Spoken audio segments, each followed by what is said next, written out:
जल समाधि का चमत्कार, हजारों साल पुरानी योग विद्या, एक संत जो वर्षों से पानी के नीचे जीवित हैं। विज्ञान भी हैरान है, यह तंत्र साधना है या कोई दिव्य शक्ति। इस रहस्य का आखिरी सच आपकी सोच से परे है। तो चलिए शुरू करते हैं। गंगा के पवित्र किनारे पर बसा एक अनजाना गांव, जहां समय भी मानो अपनी चाल भूल चुका था। यह गांव सैकड़ों वर्षों से अपने भीतर एक अद्भुत रहस्य समेटे बैठा था। एक रहस्य जिसने यहाँ के साधु संतों, ग्रामीणों और यात्रियों को समान रूप से चकित कर रखा था। इस गांव के बीचों बीच एक गहरी झील थी, जिसकी सतह शांत थी, लेकिन उसके अंदर कुछ ऐसा था जिसने हर देखने वाले को आश्चर्य में डाल दिया। कहा जाता था कि इस झील के नीचे एक संत वर्षों से जल समाधि में लीन थे। न सांस, न गति, न मृत्यु का कोई चिन्ह, फिर भी वे वहीं थे, अडिग, स्थिर, अमर। गांव के वृद्ध जन इस जल समाधि के बारे में अलग अलग बातें बताते थे। कोई कहता कि यह एक दिव्य योगी का चमत्कार था, तो कोई इसे मात्र एक भ्रम मानता। कुछ का मानना था कि यह संत जल के भीतर रहकर भी जीवित थे, जबकि अन्य कहते कि यह केवल उनकी देह का अवशेष था, जो किसी सिद्ध योग क्रिया के कारण विघटित नहीं हुआ था। लेकिन इन कहानियों का रहस्य और भी गहरा हो गया जब कुछ यात्रियों ने दावा किया कि उन्होंने झील के जल में हल्की हलचल देखी थी, मानो कोई जीवंत शक्ति वहां स्पंदित हो रही हो।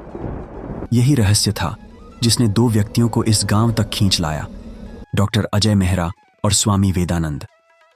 अजय एक ख्याति प्राप्त वैज्ञानिक थे, जो वर्षों से शरीर की जैविक क्रियाओं और गहरे ध्यान समाधि के प्रभावों पर शोध कर रहे थे। उनका मानना था कि कोई भी जीव बिना ऑक्सीजन के पानी में अधिक समय तक जीवित नहीं रह सकता। दूसरी ओर स्वामी वेदानंद एक योगी और आध्यात्मिक शोधकर्ता थे, जिन्होंने प्राचीन ग्रंथों का गहन अध्ययन किया था और इस रहस्य को समझने के लिए अपनी यात्रा शुरू की थी। दोनों जब गांव पहुंचे तो उनकी आंखों में जिज्ञासा और संदेह का मिश्रण था। गांव के लोग उन्हें उस रहस्यमयी झील तक ले गए। झील का जल इतना निर्मल था कि उसकी गहराई तक झांकना संभव था। हल्की धूप की किरणें पानी में उतरकर एक अद्भुत आभा उत्पन्न कर रही थीं। लेकिन जैसे ही उन्होंने ध्यान से जल को देखा, उनका हृदय तेज धड़कने लगा। पानी की गहराई में एक मानव आकृति ध्यान मुद्रा में बैठी थी।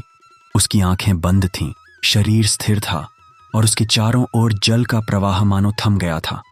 वह वहां वर्षों से बैठा प्रतीत होता था, लेकिन उसकी त्वचा पर किसी भी प्रकार की विघटन की निशानी नहीं थी।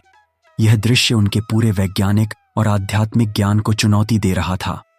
अजय ने तुरंत अपनी विशेष उपकरण निकाले, जिससे वे पानी के भीतर किसी भी हलचल को माप सकते थे। वे इस बात की पुष्टि करना चाहते थे कि यह केवल एक मृत शरीर है या कुछ और। लेकिन जैसे ही उन्होंने उपकरण को झील के पानी में डाला, एक अजीब सी ध्वनि गूंज उठी। पानी में एक कंपन उत्पन्न हुआ, जैसे कोई छिपी हुई ऊर्जा जागृत हो रही हो। स्वामी वेदानंद ने मंत्रोच्चार शुरू किया और जैसे ही उनके शब्द हवा में घुले, झील का जल धीरे धीरे हिलने लगा। वैज्ञानिक और ग्रामीण हैरान थे। क्या यह केवल संयोग था या मंत्रों की कोई अनदेखी शक्ति काम कर रही थी? और तभी अचानक जल के भीतर बैठी वह आकृति हल्की सी हिली। अजय के हाथ से उपकरण लगभग गिर ही गया। यह असंभव था। जल के भीतर कोई इतने वर्षों तक जीवित कैसे रह सकता था? क्या यह कोई दैवीय शक्ति थी या विज्ञान की किसी अब तक अज्ञात प्रक्रिया का प्रभाव? झील की सतह पर अब छोटे छोटे तरंगें बनने लगी थीं, जैसे किसी ने पानी को छू दिया हो। स्वामी वेदानंद की आंखों में गंभीरता थी। यह संत अब हमें देख रहे हैं, उन्होंने धीमे स्वर में कहा। और फिर कुछ ऐसा हुआ जिसने वहां खड़े सभी लोगों को हिलाकर रख दिया। पानी में अचानक एक तीव्र चमक उठी और संत की बंद आंखें धीरे धीरे खुलने लगीं। हल्की नीली रोशनी उनकी पलकों के भीतर से झलकने लगी। पानी के भीतर कोई कैसे आंखें खोल सकता था? क्या वे सचमुच जीवित थे? अजय और स्वामी वेदानंद ने एक दूसरे की ओर देखा। विज्ञान और आध्यात्म दोनों के लिए यह घटना समझ से परे थी, लेकिन इससे पहले कि वे कुछ समझ पाते, झील के चारों ओर एक गहरा शोर गूंजने लगा, मानो पूरी पृथ्वी उस पल को महसूस कर रही हो। संत के होठों से एक अस्पष्ट मंत्र निकला और झील के जल ने अपने भीतर एक रहस्यमयी हलचल उत्पन्न कर दी। क्या यह जल समाधि की शक्ति थी क्या यह संत सच में इतने वर्षों से जल में जीवित थे? और तभी संत की निगाहें सीधे अजय और स्वामी वेदानंद पर जा टिकीं। उनके नेत्रों में ब्रह्मांड का कोई अनकहा रहस्य समाया था। विज्ञान और अध्यात्म की इस यात्रा में अब एक नया मोड़ आने वाला था। झील के जल में उठी हलचल अभी तक शांत नहीं हुई थी। संत की आंखों में झलकती नीली आभा ने सभी को स्तब्ध कर दिया था। अजय की उंगलियां कांप रही थीं।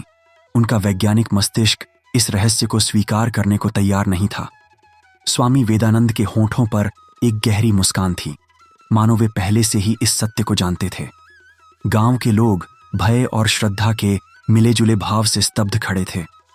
यह असंभव था, या शायद इतना प्राचीन और दिव्य कि आधुनिक मनुष्य इसे समझ ही नहीं सकता था। अजय ने अपने वैज्ञानिक उपकरणों को और गहराई से जांचने की कोशिश की। उनकी मशीनें बता रही थीं कि झील के पानी में कोई अनोखी ऊर्जा प्रवाहित हो रही थी, एक ऐसी ऊर्जा जिसे न तो आधुनिक विज्ञान परिभाषित कर सकता था, न ही किसी ज्ञात तत्व से समझा जा सकता था। यह कोई साधारण पानी नहीं था, इसमें कुछ था, कुछ जिसे केवल अनुभव किया जा सकता था। वे इसे रेडिएशन समझने की भूल कर सकते थे, लेकिन यह उससे कहीं अधिक गूढ़ था। स्वामी वेदानंद शांत थे, उनकी आंखें गहरी सोच में डूबी थीं। अजय, आप इस घटना को अपनी आधुनिक दृष्टि से देख रहे हैं, लेकिन यह कुछ और है। प्राचीन ग्रंथों में जल समाधि का उल्लेख किया गया है। क्या आप जानते हैं कि महाभारत में भी ऐसे योगियों का वर्णन मिलता है जो जल में वर्षों तक ध्यानस्थ रहते थे? यह कोई चमत्कार नहीं, बल्कि साधना का चरम बिंदु है। अजय ने उनकी बातों को सुना, लेकिन वे इसे एक धार्मिक कथा मानने के लिए तैयार नहीं थे। वे वापस अपनी प्रयोगशाला गए और विशेष उपकरण तैयार करने लगे। वे इस झील की गहराई को मापना चाहते थे। वे यह जानना चाहते थे कि वहां ऐसा क्या था जिसने जल को इस तरह से बदल दिया था। क्या झील के नीचे कोई छिपी हुई गुफा थी? क्या यह कोई भूगर्भीय घटना थी या वास्तव में कोई अलौकिक शक्ति? कुछ दिन बाद उनके दल ने अत्याधुनिक सेंसर और कैमरों के साथ झील की गहराई में उतरने की योजना बनाई। स्थानीय लोग डर गए थे। उन्होंने चेतावनी दी कि यह स्थान किसी साधारण मानव के लिए नहीं था। जो भी इस झील के रहस्य को छूने की कोशिश करता है, वह फिर कभी पहले जैसा नहीं रहता, एक वृद्ध साधु ने कहा। लेकिन विज्ञान ने कभी चेतावनी को अपना मार्गदर्शक नहीं बनाया, और यही कारण था कि अजय ने अपनी खोज जारी रखी। जब वे विशेष कैमरों को पानी में डालने लगे, तो झील के तल की छवि स्पष्ट होने लगी। वहां कुछ था, एक गहरी गुफा जिसकी दीवारें अजीब चमक से ढकी हुई थीं। ऐसा लगता था मानो यह कोई प्राचीन संरचना हो जिसे किसी शक्ति ने जल के भीतर सुरक्षित रखा था। लेकिन जैसे ही कैमरे ने उस गुफा के प्रवेश द्वार को छुआ, अचानक पूरी झील में एक तीव्र कंपन हुआ। स्वामी वेदानंद तुरंत समझ गए कि यह कोई साधारण घटना नहीं थी। यह स्थान साधारण नहीं है, यह किसी शक्ति द्वारा संरक्षित है। उनकी आवाज में गंभीरता थी। अजय कुछ बोलने ही वाले थे कि झील के जल ने एक विचित्र प्रतिक्रिया दी। वहां एक ऊर्जा लहर उठी और पानी में हल्की हलचल होने लगी। फिर कुछ ऐसा हुआ जिसने सभी को स्तब्ध कर दिया। जल समाधि में बैठे संत का तीसरा नेत्र हल्के से खुलने लगा और उनकी तीसरे नेत्र से वही नीली रोशनी फूटने लगी। गांव के लोग भयभीत होकर पीछे हट गए, लेकिन अजय और स्वामी वेदानंद वहीं खड़े रहे। संत की दृष्टि सीधी उनके ऊपर पड़ी, मानो वे उनके आने की प्रतीक्षा कर रहे थे। अचानक पूरी झील के जल में एक शक्तिशाली लहर उठी और सब कुछ हिलने लगा। क्या यह पानी की कोई स्वाभाविक प्रतिक्रिया थी या कोई चेतन शक्ति जागृत हो रही थी? अजय और स्वामी वेदानंद की यात्रा अब एक ऐसे मोड़ पर आ चुकी थी जहां विज्ञान और आध्यात्म टकराने वाले थे। झील का जल में हलचल अब पूरी तरह तेज हो चुका था। वहां खड़े हर व्यक्ति के मन में तूफान उठ रहा था। संत की खुली 3 आंखों से निकलती नीली आभा धीरे धीरे मंद हो रही थी, लेकिन वह क्षण जैसे समय को रोक चुका था। अजय की सांसें तेज हो गई थीं। उन्होंने सोचा भी नहीं था कि एक निष्प्राण प्रतीत होने वाला संत सचमुच जीवित हो सकता है। संत ने धीरे से अपनी दृष्टि घुमाई। उनकी आंखों में कोई आम इंसानी भाव नहीं थे, न कोई अचरज, न कोई घबराहट, न ही कोई क्रोध। बस एक अथाह शांति, जो सृष्टि के आरंभ से लेकर उसके अंत तक विद्यमान रहती है। उन्होंने अपनी दृष्टि सीधे अजय पर डाली और पहली बार अपने अधरों को हिलाया। उनकी आवाज इतनी धीमी थी कि वह जल में ही विलीन हो जाती, लेकिन उसमें एक ऐसी गहराई थी जो आत्मा के भीतरी कोनों तक पहुंचती थी। तुम यहां क्यों आए हो? अजय के हाथों में पकड़ा यंत्र कांप गया। वे समझ नहीं पाए कि यह किसी साधारण व्यक्ति की आवाज थी या चेतना के किसी गूढ़ स्तर से आती कोई ध्वनि। उनके मुंह से कोई शब्द नहीं निकला। ऐसा नहीं था कि वे भयभीत थे, बल्कि उनके भीतर वैज्ञानिक और आध्यात्मिक भावों के बीच द्वंद्व चल रहा था। स्वामी वेदानंद आगे बढ़े और उन्होंने दोनों हाथ जोड़कर संत को प्रणाम किया। गुरुवर, यह व्यक्ति सत्य की खोज में आया है। इसे नहीं पता कि वह जिन प्रश्नों के उत्तर ढूंढ रहा है वे केवल बुद्धि से नहीं मिल सकते। संत की दृष्टि धीरे धीरे स्वामी वेदानंद की ओर घूमी। उन्होंने कुछ क्षण तक उन्हें देखा, फिर पुनः अजय की ओर देखा। तुमने अपनी बुद्धि को शस्त्र बना लिया है और इसी कारण तुम उसे अपने हृदय पर चला रहे हो। संत की आवाज में न तो कटाक्ष था, न कोई शिकायत, बस एक दर्पण था जिसमें सत्य प्रतिबिंबित हो रहा था। अजय को लगा कि उनके भीतर कुछ हिल गया है। वे आज तक हर रहस्य को भौतिक तर्कों से सुलझाते आए थे। उनके लिए सिद्ध और आध्यात्मिक शक्तियां केवल कल्पनाएं थीं, लेकिन जो अभी उनकी आंखों के सामने था वह किसी कल्पना से परे था। संत की चेतना अब धीरे धीरे पूर्ण रूप से जागृत हो रही थी। वे स्थिर होकर जल में बैठे थे, लेकिन उनका शरीर किसी मृत व्यक्ति की भांति नहीं लग रहा था। वह चेतना से भरा हुआ था, जैसे कि जल के साथ एकाकार हो चुका हो। तुम जानना चाहते हो कि मैं कौन हूं? संत ने पुनः कहा। अब तक स्तब्ध खड़े अजय ने पहली बार अपने विचारों को समेटा। हां, अगर आप सचमुच इतने वर्षों से पानी में हैं तो यह कैसे संभव है? क्या यह कोई योग्य साधना है? क्या यह शरीर की कोई अनोखी प्रक्रिया है? संत मुस्कुराए। यह केवल शरीर की प्रक्रिया नहीं है, यह चेतना की यात्रा है। फिर पहली बार संत ने अपनी कथा कहनी शुरू की। बहुत वर्षों पहले, जब तुम विज्ञान के यंत्रों को नहीं जानते थे, जब तुम्हारी बुद्धि को गणनाओं ने ग्रस्त नहीं किया था, तब भी मनुष्य को एक ही प्रश्न सताता था, जीवन और मृत्यु का रहस्य। मैं भी उसी खोज में निकला था। हिमालय के निर्जन प्रदेशों में मैंने कई गुरु देखे, कई मार्गों पर चला, परंतु जो उत्तर मैं खोज रहा था वह मुझे तब मिला जब एक महान तांत्रिक योगी ने मुझे इस साधना का मार्ग दिखाया। स्वामी वेदानंद ने श्रद्धा से सिर झुकाया। आपका आशय जल समाधि सिद्धि से है? संत ने सिर हिलाया। हां। अजय को यह सब किसी मिथक की भांति लग रहा था, लेकिन वे अब सुनना चाहते थे। परंतु यह कैसे संभव हुआ? संत ने आंखें बंद कीं और जैसे अपने भीतर किसी स्मृति में प्रवेश कर गए। यह कोई एक दिन की यात्रा नहीं थी। वर्षों की साधना, प्राणायाम, तंत्र की गूढ़ विधियां और मन को स्थिर करने की अद्वितीय क्षमता, इन्हीं सब ने इस सिद्धि को संभव किया।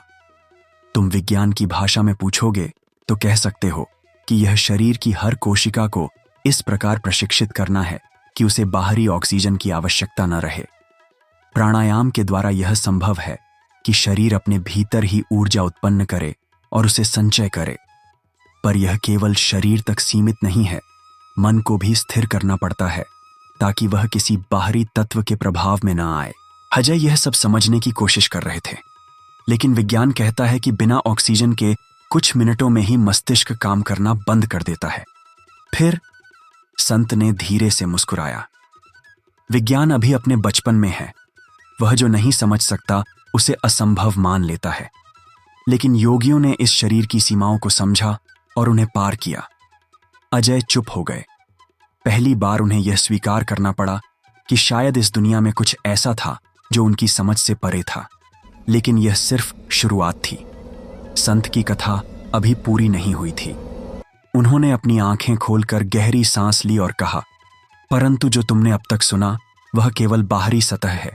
वास्तविक रहस्य अब भी बाकी है। झील के जल में अब भी हलचल थी, लेकिन संत की उपस्थिति ने वहां मौजूद हर व्यक्ति को एक विचित्र शांति में बांध लिया था। उनके चारों ओर की लहरें जैसे स्वयं उनके नियंत्रण में थीं। संत की आंखें अब पूरी तरह खुल चुकी थीं और उनके चेहरे पर ऐसा तेज था जो न तो किसी मृत्यु के समान था, न ही किसी साधारण जीवन के। वे जल समाधि में रहने के बावजूद पूरी तरह सजीव और सचेत थे। अजय के लिए यह अब तक का सबसे बड़ा रहस्य था। उन्होंने जीवन भर विज्ञान का अध्ययन किया था, लेकिन जो वे अपनी आंखों से देख रहे थे उसे कोई वैज्ञानिक सिद्धांत पूरी तरह समझा नहीं सकता था।